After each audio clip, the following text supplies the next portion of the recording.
Hello, I'd like to talk to you a little about the Liszt Sonata.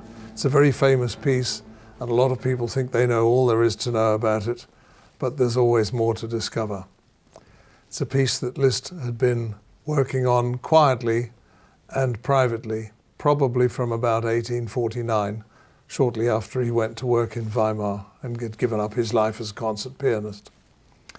And he finished it in February of 1853, and then he never played it in public. He just gave a couple of private performances, and it had to wait until 1857 before Hans von Bülow gave it its official premiere, and it's been one of the great cornerstones of the repertoire gradually. It took a little while to get established, but pretty well since the end of Liszt's lifetime, every serious pianist has had a go at this piece at some stage or another. Liszt's sonata was preceded by one other large-scale solo keyboard composition called Großes Konzertsolo, which contains many elements of what he was going to do in the sonata, and even contains one theme which is very similar in its outline. And I think this is a very good piece for people to study before they attempt the sonata, just in order to get better acquainted with where this particular style came from. This sonata didn't just happen out of thin air. It's the single most important new development to sonata form after Beethoven. The question is, how do we go about interpreting this piece in a fair and proper manner? And one of the hardest things about interpreting music is that we're surrounded by the sound of performances of these pieces, especially great pieces like the Liszt Sonata. I don't know how many commercial recordings there have been made of this work, but I'm sure it's in excess of 150. And very few of these can be traced back with any kind of historical line of evidence to the composer himself. Liszt is not alone in this, of course, but we don't always stop and think why it is that people play pieces in the way they do. And my thought is always to rely on the score much more than upon other people's recordings, especially when there are many, many performance traditions that have accrued to this piece, which come from performing traditions which weren't established until the first recordings were made at the end of the 1920s. Most of what goes wrong with this sonata comes from people copying other people's performances and some of the bad habits that have grown like barnacles all over this work ever since recordings started to be made. And we really need to pare it back and have a look at what Liszt actually wrote. We're very lucky that Henler Edition has published a new facsimile of the complete manuscript of the Liszt Sonata, which, as you can see from the cover, he called Grand Sonate the first time in French. Though for the first edition he changed the title to German and put in the dedication to Schumann that we all know about. This manuscript is one of those most precious documents because in fact it tells us a great deal more than the first edition does about how this piece worked. If you look inside, it's the manuscript of the whole piece, in which we see last-minute corrections, like the last-minute substitution of the first 8 bars. Everywhere where you see red ink is Liszt's absolutely customary behavior of going through his manuscript at the end of the act of composition to write in various diacritical marks, marks of expression, sometimes tempo, sometimes pedaling, and to make it ready for the engraver, or in this case for a copyist. We don't have the copyist's copy, but the copyist's copy was used as the basis for the first edition. And you can see little things like here where he has A and B, which represent repeating this bar which is marked A and this bar which is marked B. It's just a form of shorthand. This is to tell you how to improve a passage which he's indicated with a little sign up there. And it's fairly easy to see what he's been doing. The manuscript is very legible as these things go. This is a whole double page which had to be added in later. Page 21 is here, but he's crossed it all out. And then he has inserted this page 21, followed by this page 21 bis. So in other words, he made that whole section, instead of just that plus the next tune, he made it a page and a half plus the next tune. So he extended that. And this is probably one of the last things he did, because it does not have his little red ink corrections for the printer. Right at the end, we can see he crossed out. It must have been late at night, and he wrote this nasty loud ending and then crossed it out, I suspect almost immediately. He'd got as far as putting his red ink on, but then he puts his crayon on, and then he puts his little mark up here to tell you to go and look for the next one of those, and there it is down here. And you go straight from and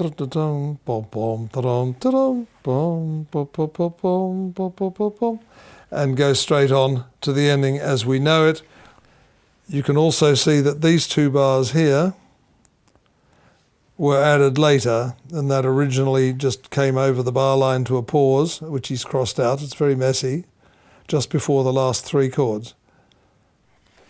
Up at the back here, they've printed something very interesting, which is all the pages that have had paste overs on them, so you can see what was underneath the paste over, and in some cases you can also see what was on the back of the paste over.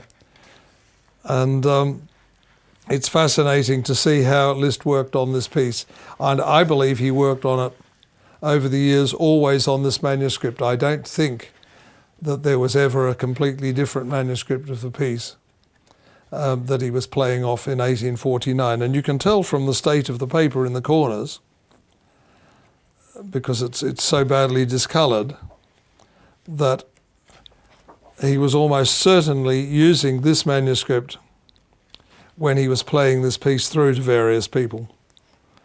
And you can see turning marks even after he's put the paste over on. So this piece might have been ready in some form for some years before it had reached its final appearance.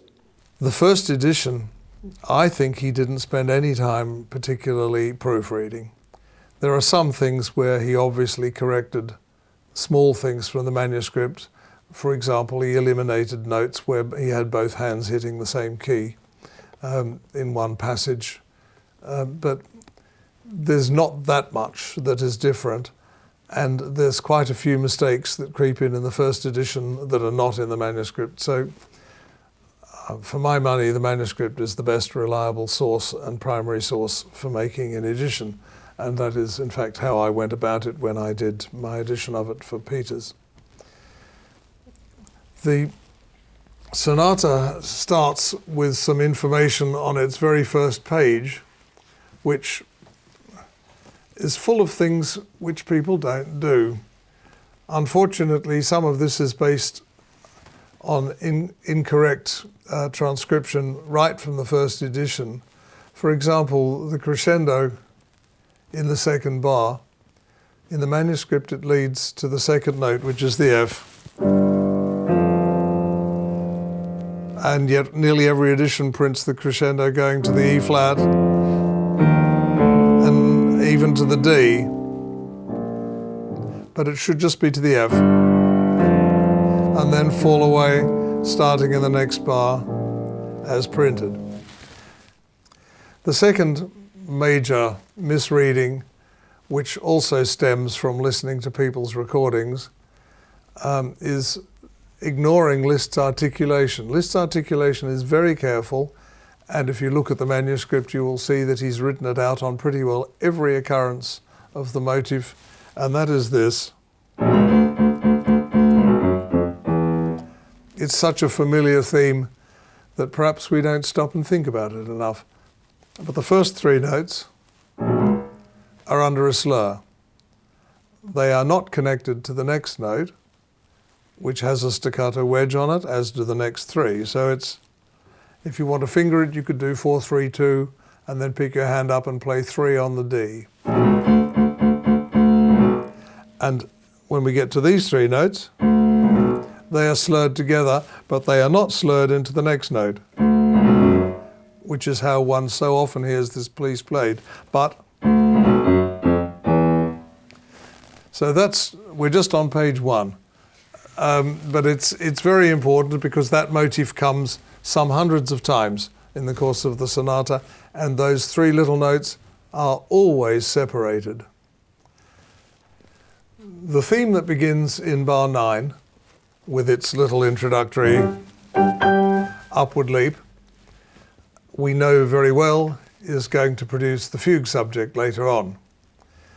And we should just mention one more important thing about the articulation of this piece, because the fugue subject is written out very, very carefully by Liszt, and on every single occasion the slur ends 1 note before the end of the phrase of the theme. In other words, it goes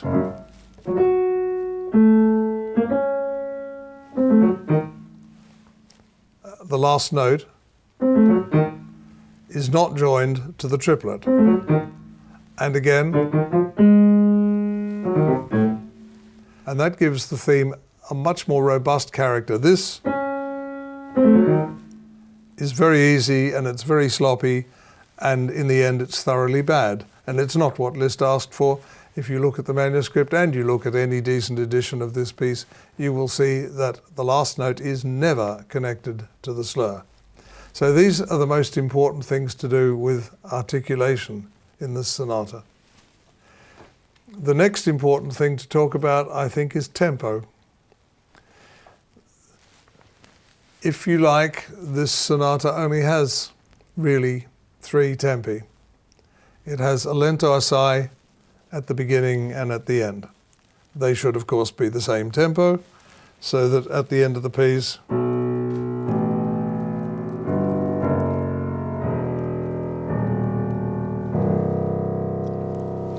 should be the same tempo as you played at.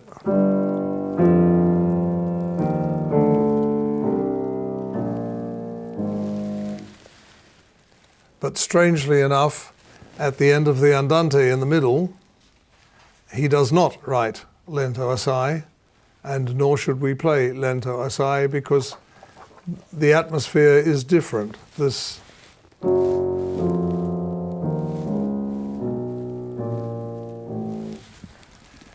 and my theory is that that tempo is the tempo of the andante sostenuto, which is the whole middle section.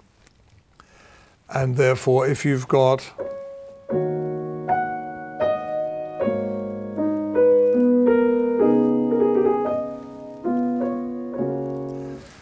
one, 2, 3, so let's take 1, 2, 3, 4, 1, 2.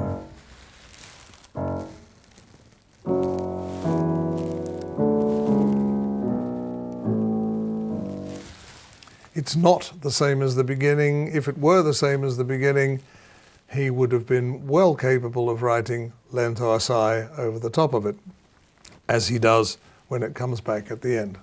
So we shouldn't be tempted into slowing down the last page of the so-called slow movement in order to get to this tempo primo. Instead, this tempo works out to be roughly half of the speed of the fugue.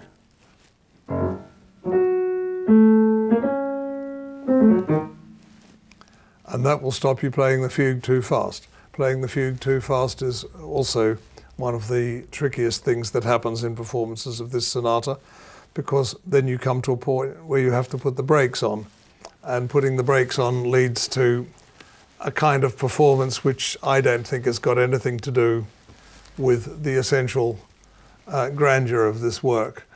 The great danger of this piece is, of course, that it lasts for quite a long time, depending on who's playing, somewhere between 25 and the worst case scenario that I've heard so far, 47 minutes.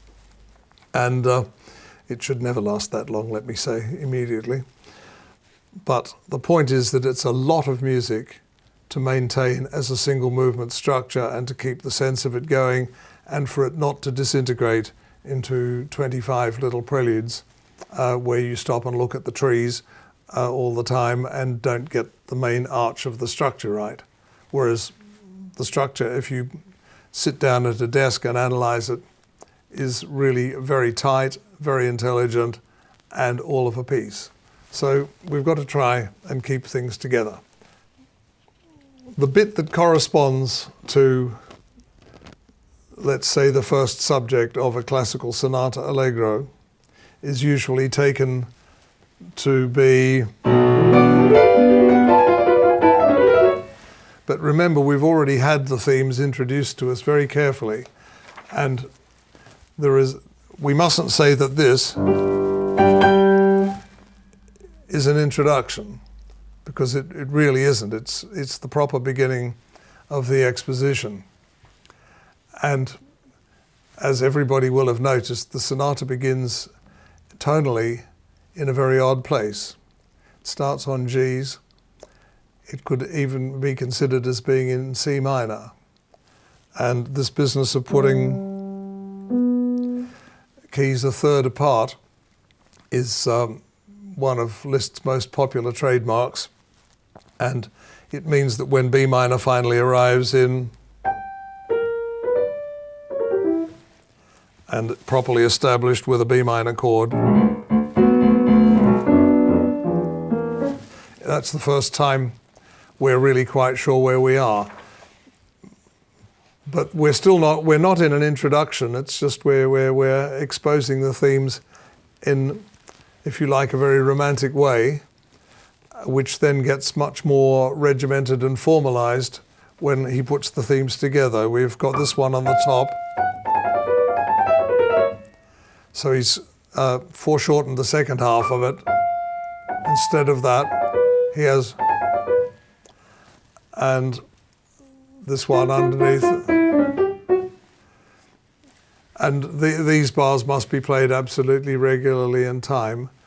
And here we have another example of these articulations. And don't join the triplet to the next octave. The next octave is separately articulated and with a colossal accent. And that will also stop us from playing it too fast. When we get to what in classical terms you would say would be the transition to the second subject, except it isn't going to be just yet, we move out of the key as you expect to do.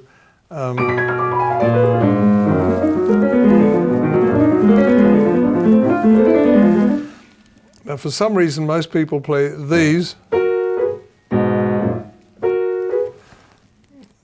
with, I think, rather too much volume, whereas the extraordinary thing, and if you look carefully, there's a crescendo hairpin followed by an accent,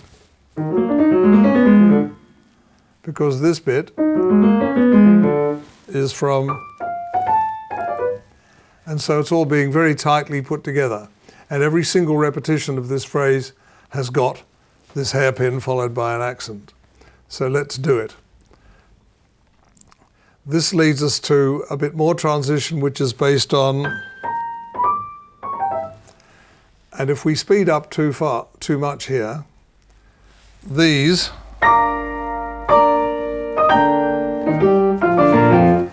and the attendant page of octaves that follows can become very messy. So it's best to try and see this all fundamentally in the same tempo as, even if we got faster coming up.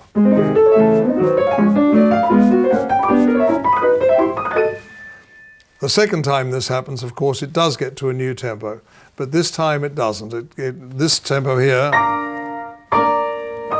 must be properly allegro energico. And that leads us eventually to the second subject. As we're getting there, we have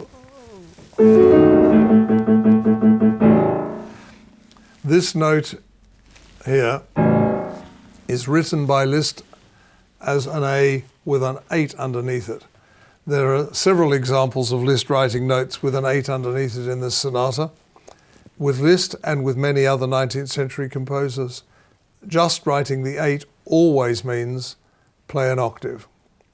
It does not mean play an octave lower, When Liszt wants an octave lower, he invariably writes ottava bassa. So there can be no excuse for not playing an octave here any more than there can be an excuse for not playing an octave at the very end of the piece. At bar 105, which is this,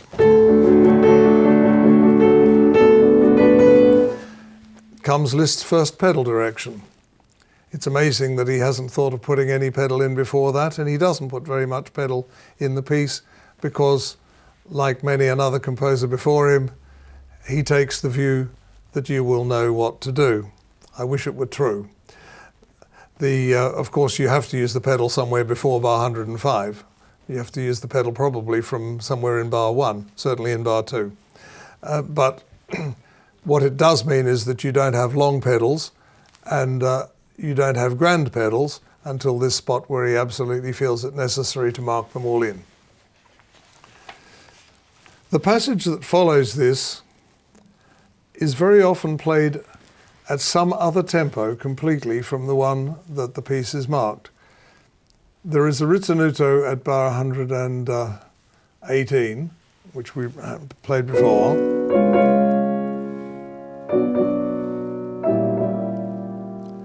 But clearly there is an understood a tempo after that. And Liszt, for some reason, writes a 4/4 time signature by writing a common time C, when he could have written an alla breve time signature, which he had before, which is the C with a line through it. And in any case, we are definitely in 2, even though we're going to play dolce con grazia as he asks. So this, once again, the last note not joined.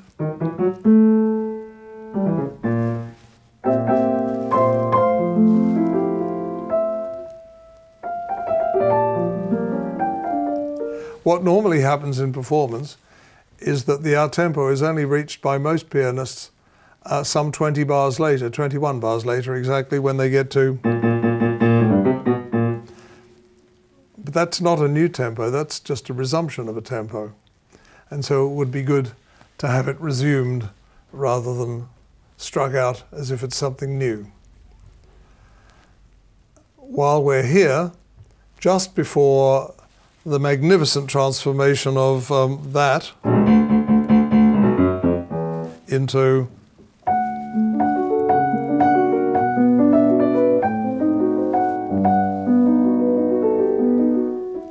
that's one of the great strokes of genius in the 19th century altogether. The bars that immediately precede it, there are no pedal directions, but there are no staccato dots either, and it's a hotly disputed question, at least if you listen to performances, how these notes should be played.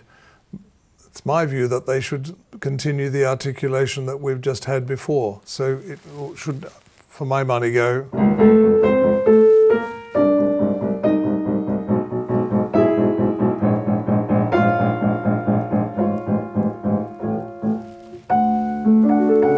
Then only put the pedal on there. But one often hears it play.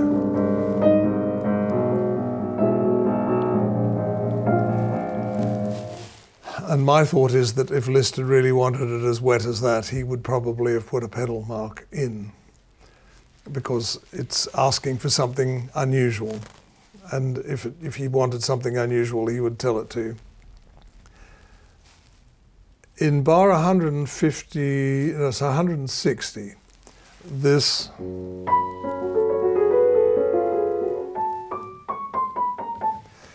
the first note with a staccato dot on it is the D, and there's a slur over the top, so try and preserve his articulation exactly. In bar 156, the first note with the dot is the B. So we should slur the F sharp to the B. Where we get the inclination to move on, especially if we've slowed down too much, which is to say bar 179 and on.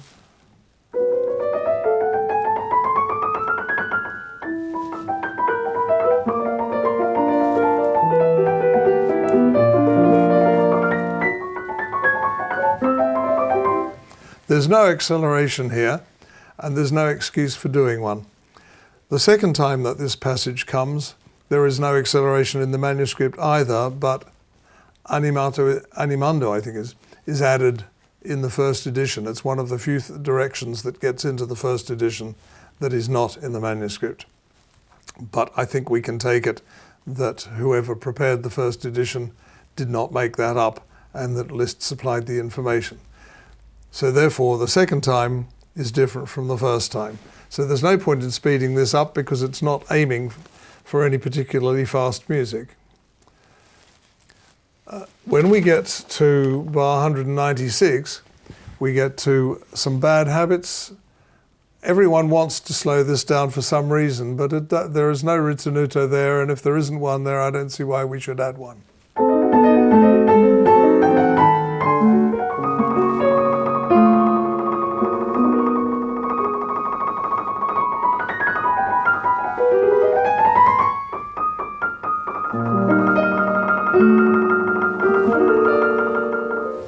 And so on, so that this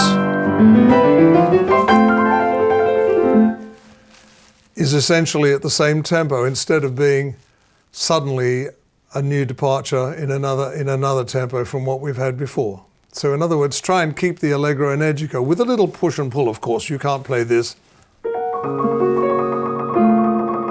exactly at the same tempo as,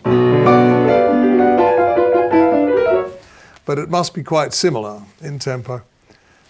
In this passage that begins with the C major chords, there are some inner voices in the left hand in bar 212 and again in bar 220, which are quite hard to do, but they're very well worth bringing out if you can do this.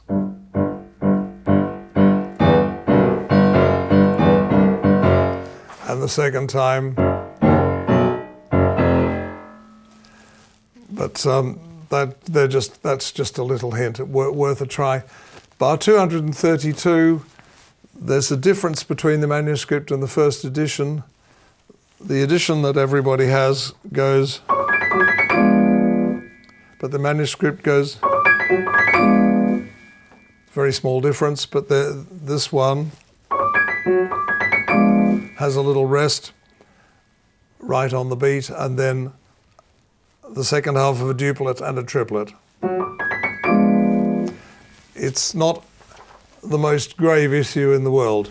When we get to the recitativo, Liszt specifically asked in the manuscript for these things to be printed in full-size notes. And the first edition no doubt read his instruction, but then thought better of it because they could fit it all on one line if they used little notes. And so little notes is what he got. And the fact that he writes the forte in both hands, and a bit later, especially with the second one, he actually has to write sempre forte as you get to the end of it, is sufficient indication to us that these are not in any way apologetic recitativi. They are forthright and very dramatic, and we should try and keep the volume at forte, ritenuto ed appassionato, just like he asks.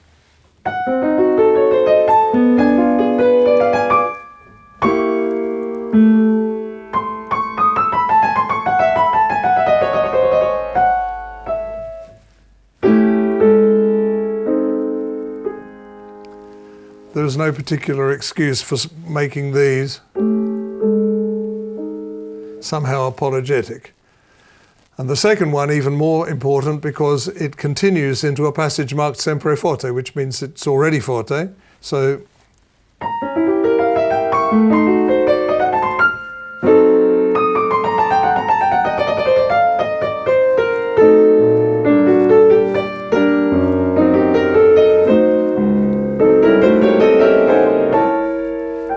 and we can keep that forte, and we can keep it forte until the end of the page and into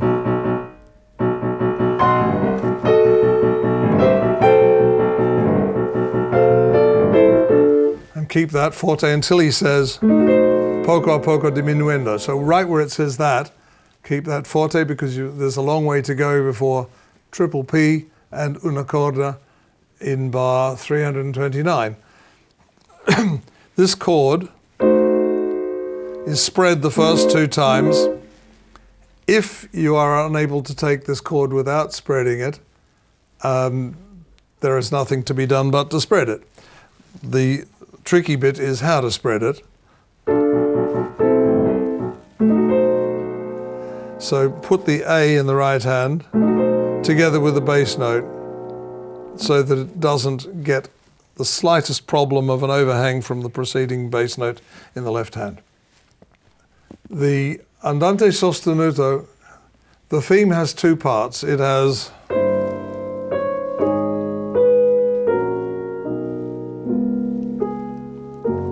and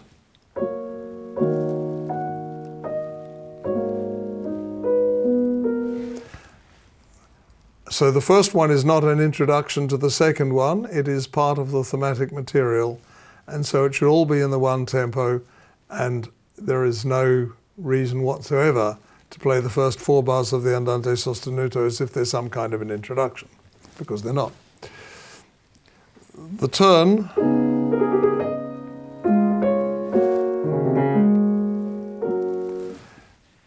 is best kept so that it doesn't mess the meter about. In other words, it should, imagine that this is, if you like, the slowest possible recollection of a minuet, but it's definitely in 3.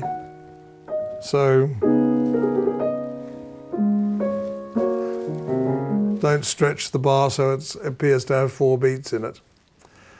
When he slows down for quasi adagio, which is at bar 347, quasi adagio means as if adagio, but it doesn't mean adagio. So in other words, don't slow down too much.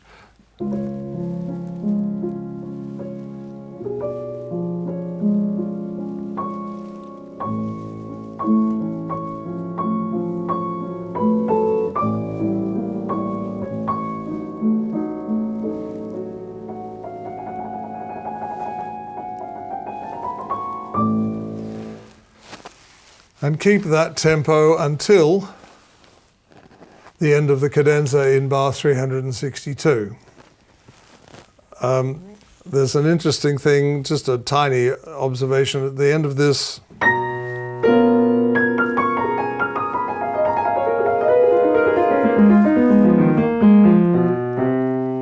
the last note is a semiquaver. This tempo should be the same as, so the next time the little note is half as long, and we might as well make it clear and understood. But we're still in Andante sostenuto exactly, and don't, of course, do anything in the way of tempo alteration as we do this tremendous crescendo as we are approaching the repeat of the beginning of the Andante.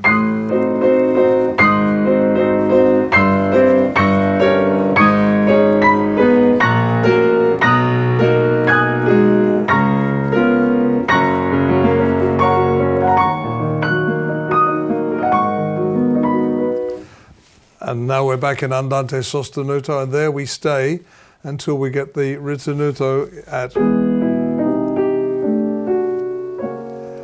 which he doesn't write where this rallentando stops, but my suggestion is it should continue until we have the end of the second one of these phrases. But it can't go on all the way till the end of the section. And from here, I think the tempo should be exactly the same as that.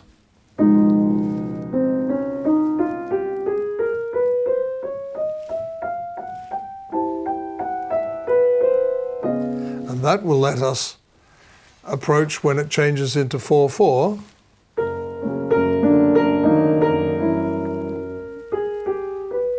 Keep the tempo exactly right, and that will lead us to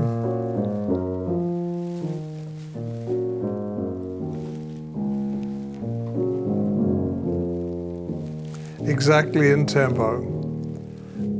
and therefore not lento assai but andante sostenuto for the end of the so-called slow movement, and then off we go with the fugue. The fugue does double duty. It's almost the actual recapitulation of the sonata movement, but it's also, if you like, the scherzo hidden within a multi-movement sonata form. But eventually it leads us to what we really expect, and it's the only passage in the whole sonata that ever comes exactly the same twice, which we can take to be the beginning of the recapitulation in the old-fashioned sense. Before we get there, at bars 519 and 20 and 21, there are some dynamics which Liszt wrote them very clearly, but for some reason they are almost never observed in performance, and I've never understood why. They consist of crescendos and accents, and they go...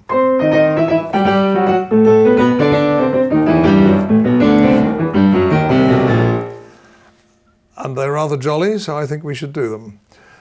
And we should also not get too fast through this passage, because if we do, we have to put in a very unpleasant ritenuto here.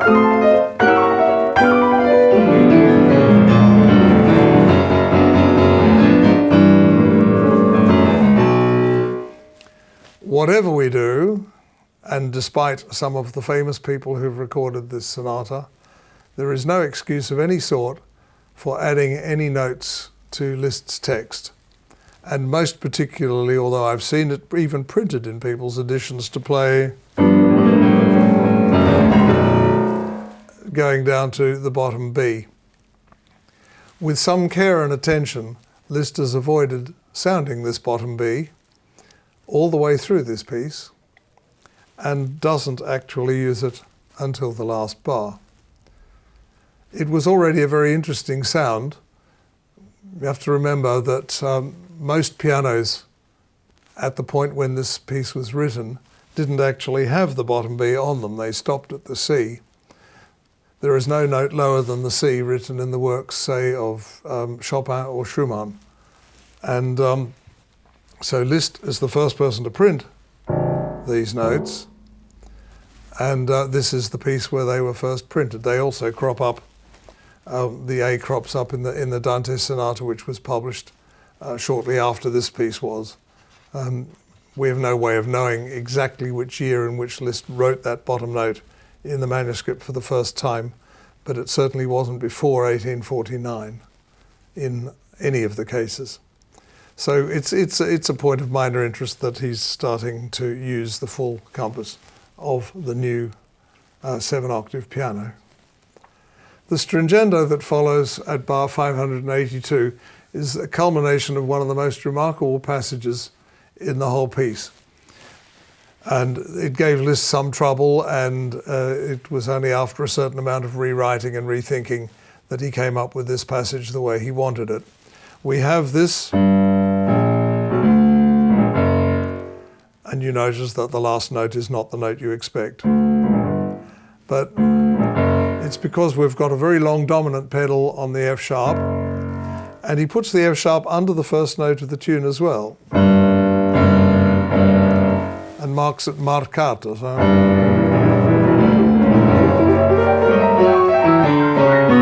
And again, going back to the F sharp every time.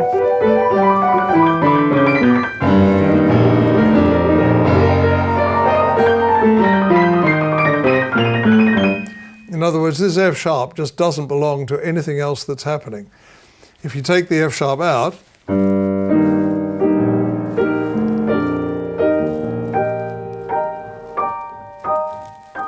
it's behaving perfectly beautifully in E flat, which is what it was set up to do. But F sharp, which has no part to play in E flat,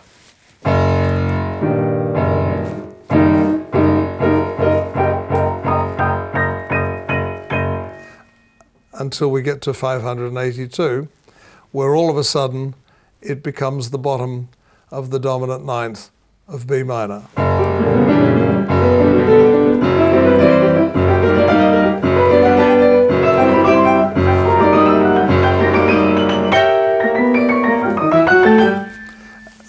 bunch of octaves has also got some interesting dynamics in it, which are almost always avoided in performance. But I think if we pedal, not too messy there, and deliberately put the pedal down for a bit longer where the crescendos are,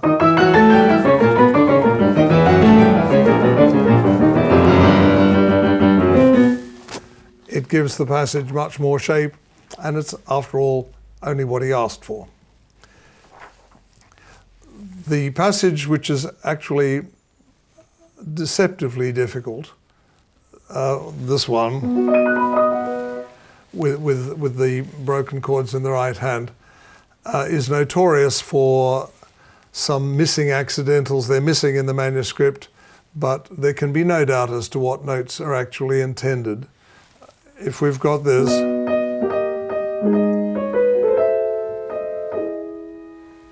that finally resolves.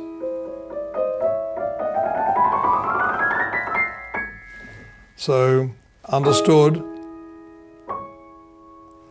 In other words, it ends in C sharp minor, so that this, the second last note in the lower voice, should indubitably be an E natural. And the same thing happens 2 bars later, where we should be an F sharp minor and end. And just because of the nature of the chromatic scale, what's actually in the manuscript and in the first edition is an F double sharp by implication. And you can't have, it doesn't belong in the chord, so let's just fix it. Now this is where Liszt writes un poco animato. It's an added instruction in the first edition.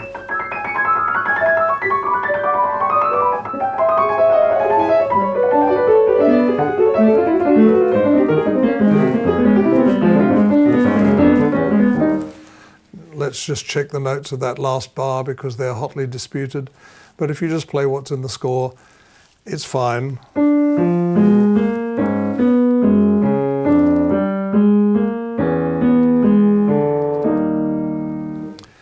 The third last note, the natural sign, has been left out, but I can't imagine anyone wanting to play a B flat because we've clearly gone to that progression. The 8th note in the right hand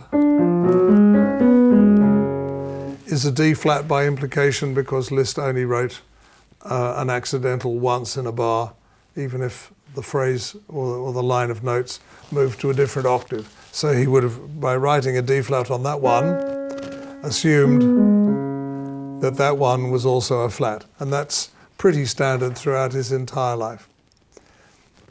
Then we get to stretta quasi presto, and it's only quasi presto because starting at bar 669, we actually have a stringendo molto. And if you're already playing presto and then you have to get faster, and not just ordinarily faster, but a lot faster, you will have absolutely nowhere to go. And when he gets to the end of getting a lot faster, his tempo direction is presto. So you're not going to go beyond presto and come back, you're just going to go up to presto. Now presto is going to be followed by prestissimo, which means our presto had better be still in 2, not in 1. So that, sorry,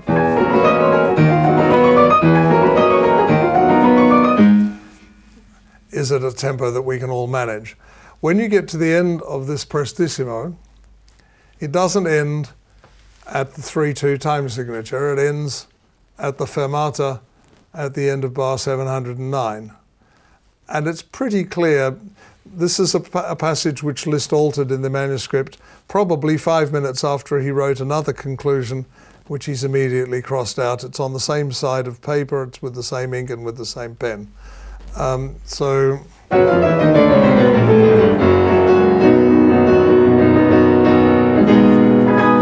this triplet here should equal this one here.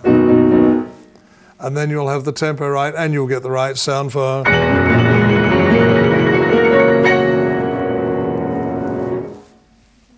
Then you want, depending on where you're playing it and what the acoustics will take, make as long a silence as you dare, then breathe in before you play the third beat of the next bar. So take your time and play that exactly the tempo that you played it before. The Allegro moderato that starts at 729 is, of course, closely related to, but the fire has gone out of this phrase. Now it's going to be heard quietly 8 times, and then that's the last time we're going to hear it. It's done its job, but it's still Allegro, so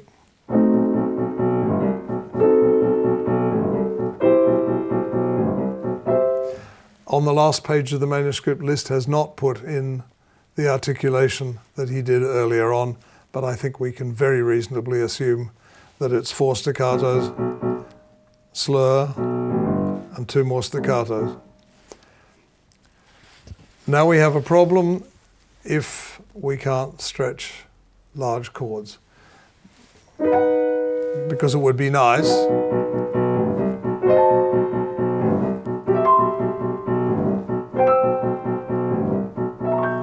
Liszt writes an arpeggio on the first chord, and then he doesn't write an arpeggio sign until 739. But I think we can assume that they can all be harped, as they say. The problem is what to do with the pedal if we can't actually hold these notes down. And somehow I think we have to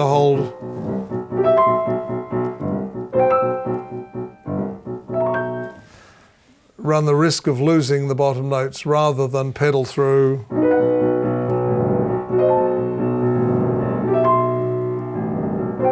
Which isn't very attractive. The poco a poco rallentando that follows in 737 doesn't go all the way to the lento assai, because if it does, we're going to be much too slow. So if we go,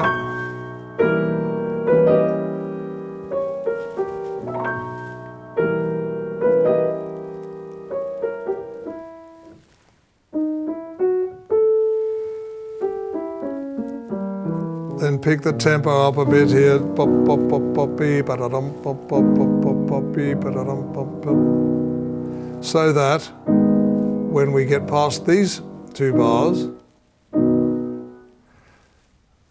that minimum beat 1 2 1 2 equals the crotchet beat of.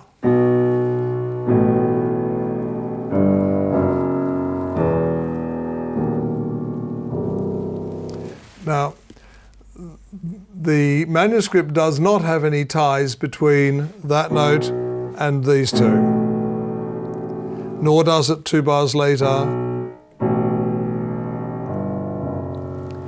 Anyone who looks at the manuscript will see, by the way, that these 2 bars were added later, but not much later. The often suggested pedaling to hold this on under that, and even worse, to flutter your pedal and keep it under there and under here so that we can hear it move to a B, is completely spurious. It originates in a comment made by August Stradal, but it doesn't have any imprimatur from Liszt himself. And I think anything that destroys this magnificent final cadence has got to be ruled out.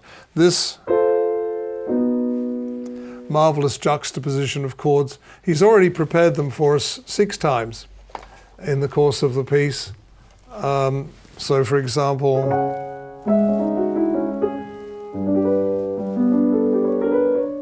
so that's,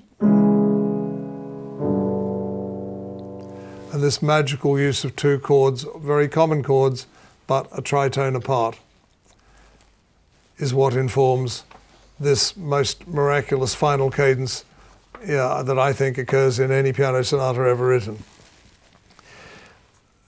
play dead in time. If we use the una corda on the first chord, I would not use it on the second. He writes the crescendo in a way that it's something you can feel, but it's very hard to play. So for my money, it's best to play tre corde, play this chord slightly louder, then put the una corda on for the last three, and hold the pedal on,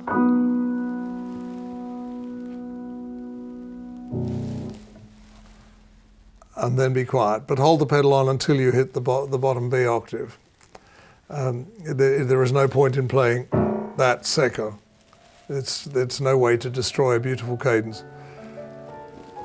At the end of the sonata, and then to cap it off at the beginning, Liszt did something which he often did when he really thought he'd done the job.